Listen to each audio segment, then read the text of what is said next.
Thought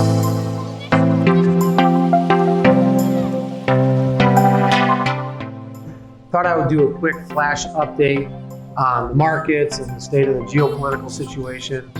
Obviously, the markets have not gotten off to a very good start this year. I pulled up this chart. This is the Nasdaq. Each one of these candles represents 1 day in the market, and the green line represents the 50-day moving average.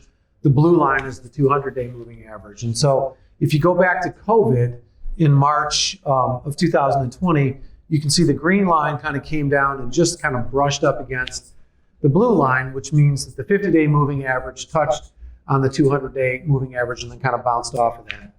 If you look at where we're at right now, the lines have crossed. The 50-day moving average has actually breached the 200-day moving average. That's usually a pretty bearish sign. And it shouldn't come as any surprise that we're getting bearish technical data. The markets have been falling, and we've got a crazy geopolitical situation. And so the way I see this, there's, at least for the time being, there's 4 outcomes, one of which I don't want to talk about at all. That leaves us with 3, okay? The first outcome, and which is the most desirable outcome, I'm not sure it's the highest probability outcome at this point, but it's the one that we all want. If we can find a way to get a resolution in Ukraine where they have an agreement, they stop fighting, and in relatively short order, the sanctions are lifted on Russia, that would be the best case scenario. Even in that scenario, we're heading for a recession. I don't think there's any way around that at this point. We were already probably moving in that direction to begin with, but with everything that's happened now, I find that I think it's going to be almost impossible to avoid a recession. So that's, but the good news about that is that that's manageable. I think the Fed could step in and help out. And I think we might even see at a certain point in the not too distant future after that, the markets bottom out, and you could even see a run off of that based on some kind of Fed stimulus, which I think is going to be required. That would be the best scenario, okay?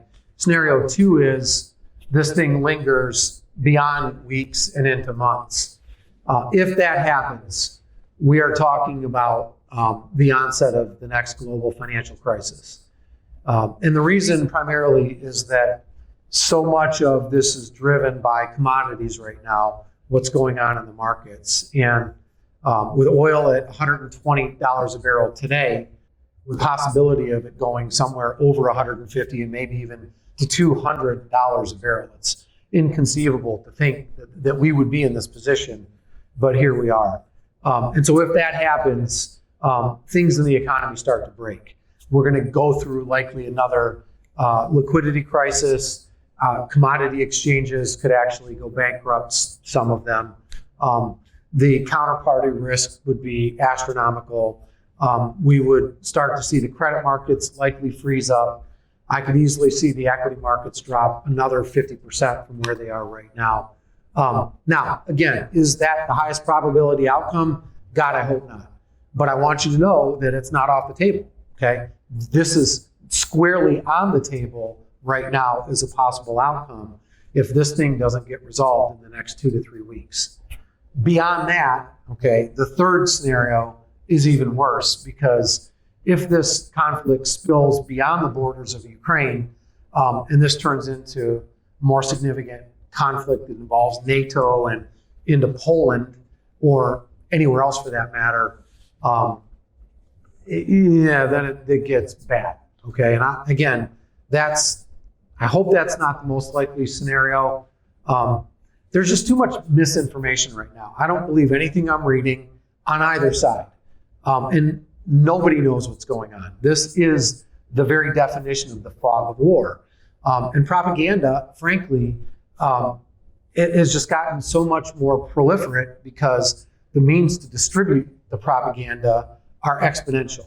With all of the social media outlets, with traditional media outlets, the print outlets that still are out there, cell phones, the network effect, the ability for the average person like you and I to be manipulated has just grown exponentially. And so I caution you, don't buy into the narratives. We just don't know, okay?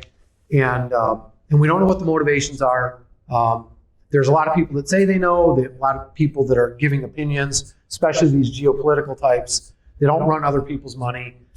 They have a strong opinion. They have biases. They might even be paid to say certain things. So take it all with a grain of salt, okay? It's the best advice I can give you, and just not get caught up in that stuff.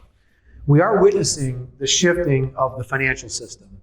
After this, the currency situation, the monetary situation is never going to be the same, okay?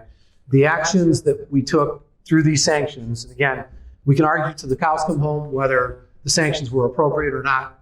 That's not a discussion I care to get into. I don't know enough about it to tell you whether they are or weren't.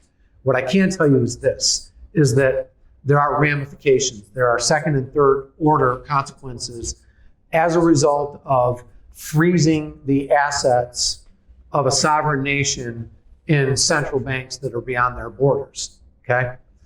Other countries are going to look at that and understand that if they find themselves on the other end of a policy dispute with the United States or Western Europe or anywhere else for that matter, the assets that they thought that were theirs aren't or might not be, and they no longer have access to those assets.